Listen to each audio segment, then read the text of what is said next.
باللہ من الشیطان الرجیم بسم اللہ الرحمن الرحیم والذین اذا اصابهم البغی هم ينتصرون۔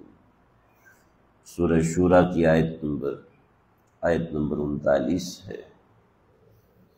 ایمان والوں کی صفات کا بیان ہو رہا ہے۔ پیچھے ایمان والوں کی صفات ذکر کی کہ اپنے پروردگار پر توکل کرتے ہیں، گناہ کبیرہ سے اجتناب کرتے ہیں، اور جب کسی پہ غصہ کرتے ہیں تو کیا اعتدال کا رویہ کیسا ہوتا ہے وہ بیان۔ پھر 4 صفات کہ اللہ رب العزت کے فرما بردار ہوتے ہیں، نماز قائم کرتے ہیں، شرعی نظام کے ساتھ چلتے ہیں، اور اللہ تعالیٰ نے جو روزی دی اس میں سے خرچ کرتے ہیں۔ آج جس صفت کا بیان ہے چھوٹی سی آیت ہے، مگر صفت بہت بڑی۔ والذین اذا اصابهم البغی، اور ایمان والے وہ ہوتے ہیں جب ان کو کوئی نقصان پہنچایا جائے، جب ان کو کوئی نقصان پہنچائے، ہم ینتصرون، تو وہ بدلہ لیتے ہیں۔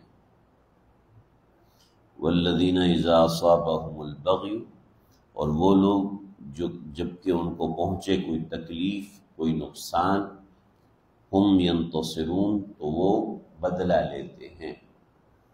یہ بات اگر آیت مبارکہ کو صرف ترجمے کے حساب سے دیکھا جائے تو یہ بات بڑی محل اشکال ہے کہ ایمان والوں کی علامت تو معاف کرنا ہے، کہ جب ان سے معافی مانگی جائے تو معاف کر دیتے ہیں۔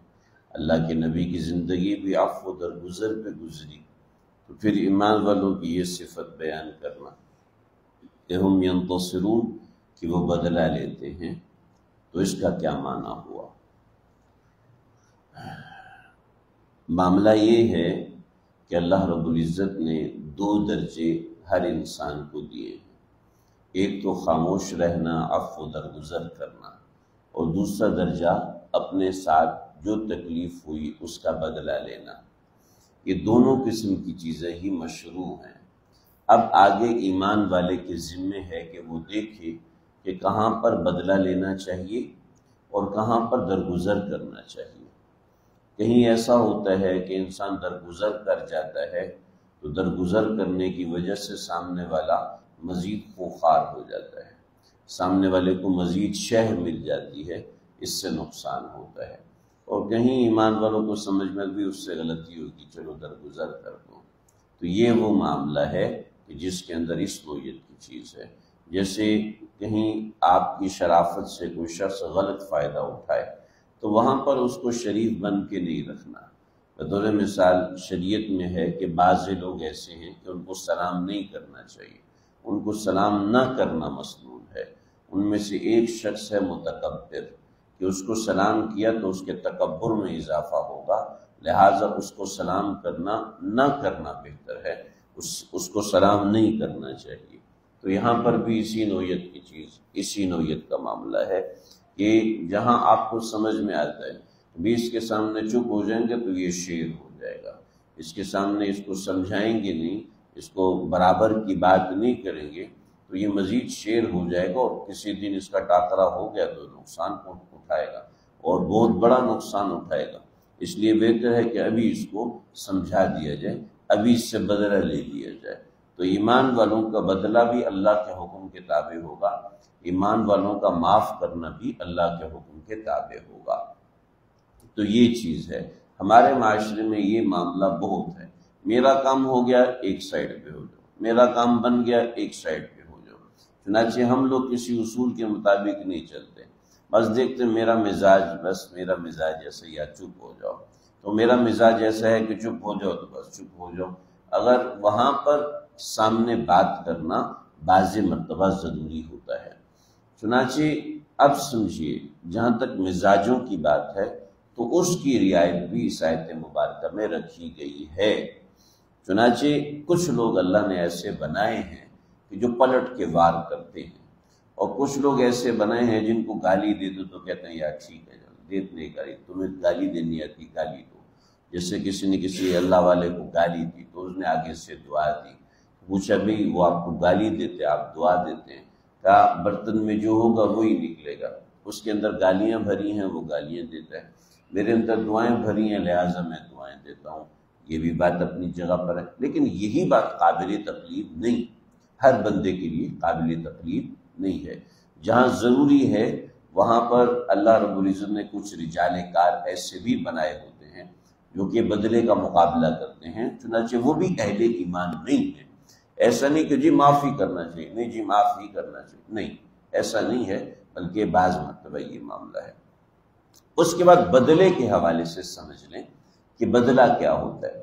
بدلہ یہ ہے کہ یہاں پر حکم ہم ینتصرون، اتنا ہی بدلہ لیتے ہیں جتنا ان کے اوپر جفا ہوئی، اتنا ہی اور سامنے والے کے ساتھ برا کرتے ہیں جتنا اس نے ان کے ساتھ برا سلوک کیا۔ ایسا نہیں کہ برے سلوک میں اس سے آگے بڑھ جاتے ہیں، چنانچہ بعض جزائیں ایسی ہوتی ہیں کہ بدلہ لینا ممکن ہوتا ہے، اور بعض جزائیں ایسی ہوتی ہیں کہ ان میں بدلہ لینا ممکن نہیں ہوتا۔ تو جہاں پر بدلہ لینا ممکن نہیں ہوتا وہاں، یعنی جہاں پر برابر بدلہ لینا ممکن نہیں ہوتا، بات کرنے میں غلطی ہوگی، جہاں جزا میں برابر سرابر بدلہ لینا ممکن ہے وہاں برابر سرابر بدلہ لیا جا سکتا ہے۔ کسی نے کسی کا ہاتھ کاٹ دیا تو بدلے میں اس کا ہاتھ کاٹا جا سکتا ہے، کسی نے کسی کی جان لے لی بدلے میں اس کی جان لی جا سکتی ہے، لیکن اگر کسی نے کسی کا ہاتھ یہاں سے کاٹا، جب اس جگہ سے کاٹا ہے تو اس جگہ سے بدلہ برابر نہیں لیا جا سکتا۔ کسی نے کسی کو پتھر مارا تو زخم آ گیا، اب اتنا ہی زخم دوسرے کو نہیں لگایا جا سکتا، اتنا ہی زخم دوسرے کو نہیں لگایا۔ ہاں، ہاتھ دوسرے کا بڑا ہے چھوٹا ہے، ہاتھ ہونے میں برابر ہے، لہذا ہاتھ کا بدلہ برابر سرابر میں لیا جائے گا۔ لیکن اگر کسی نے ہاتھ کے پیچھے سے کاٹا تو ظاہر بات یہاں سے بدلہ لینا ممکن نہیں، اس لیے کہ اس کے پیچھے گٹے کی ہڈی شروع ہو جاتی ہے اور اس کے ساتھ انصاف کرنا ممکن نہیں ہوتا، لہذا یہاں پر اس نوعیت کا معاملہ ہے۔ تو جہاں پر بدلہ برابر سرابر لینا ممکن نہیں ہوتا وہاں پر شریعت نے جرمانہ رکھا ہے کہ نہیں بھی اب اس کو فدیہ دیا جائے، اس فدیے کو جرمانہ کہتے ہیں، لہذا یہاں پر بدلہ نہیں لے سکتے بلکہ اس کا فدیہ دیا جاتا ہے، اس نوعیت کی چیزیں ہوتی ہیں۔ لہذا شریعت نے ہر طبیعت ہر مزاج کا لحاظ رکھا ہے، جو شخص بدلہ لینا چاہتا ہے وہ بھی اہل ایمان میں سے ہے، ایسا نہیں ہے کہ وہ اہل ایمان میں سے نہیں، اور جو شخص معاف کرتا ہے وہ بھی اہل ایمان میں سے ہے۔ البتہ اس میں اگر عام حساب سے درجہ دیکھا جائے تو معاف کرنے والے کو شریعت نے زیادہ فوقیت دی ہے، لیکن عمومی حساب سے خصوصی اعتبار سے دیکھا جائے گا شریعت کا تقاضا کیا ہے، یہاں پر بدلہ لیا جائے، یہاں پر برابر کا مقابلہ کیا جائے، تو وہاں پر جہاں ضرورت ہے اس درجے کی کہ برابر کا مقابلہ کیا جائے تو وہاں پر اس کا مقابلہ کیا جائے گا۔ ہم سفر حج پہ تھے تو کسی صاحب نے وہاں نماز کے دوران بدتمیزی کی، تو میں نے کبھی چھوڑا یا بلا وجہ جھگڑا ہوگا، ہمارے ساتھ ایک ساتھی تھے جو فاروقی اور نسل تھے، اور وہ کہنے لگے نہیں مولوی صاحب آپ غلط کر رہے ہیں، آج آپ نے ان کو جواب نہیں دیا نا تو کل یہ ہمارے اوپر بھی چڑھائی کریں گے، تمہارے مولوی صاحب تو ہمیں جواب نہیں دیتے اور تم آگے بڑھ بڑھ کے جواب دیتے ہو۔ تو میں نے کہا میں کھڑا ہوں، تم جواب دے دو جو جواب دینا ہے، لیکن یہ ہے کہ بعد میں جھگڑا ہوگا تو تم سنبھالو گے، کہ ہم تو جھگڑتے رہتے ہیں، ہم سنبھال لیں گے، کوئی مسئلہ نہیں۔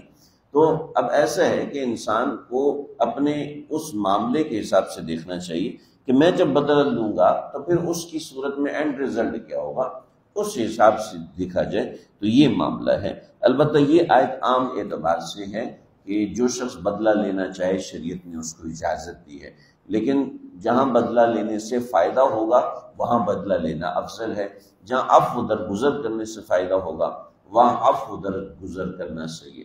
لیکن عموماً یہ بات تھیوری میں اچھی لگتی ہے، پریکٹیکل میں آپ جب جاتے ہیں کسی سے بدلہ لیتے ہیں تو بدلہ لینے میں عام طور پر زیادتی ہو جاتی ہے۔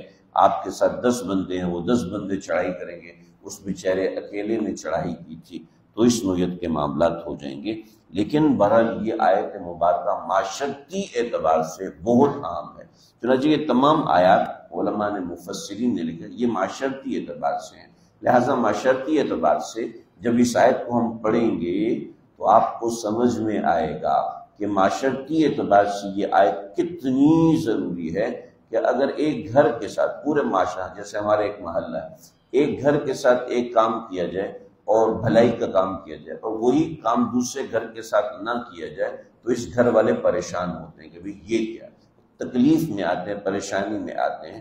لہٰذا معاشرت کے اعتبار سے انصاف ہونا انتہائی ضروری ہے، اور انصاف کے اندر بدلہ ہونا یہ واقعی قرار واقعی چیز ہے۔ بدلے میں برابری سرابری کے لیے آیت مبارکہ نازل کی۔ اللہ سمجھنے کی توفیق۔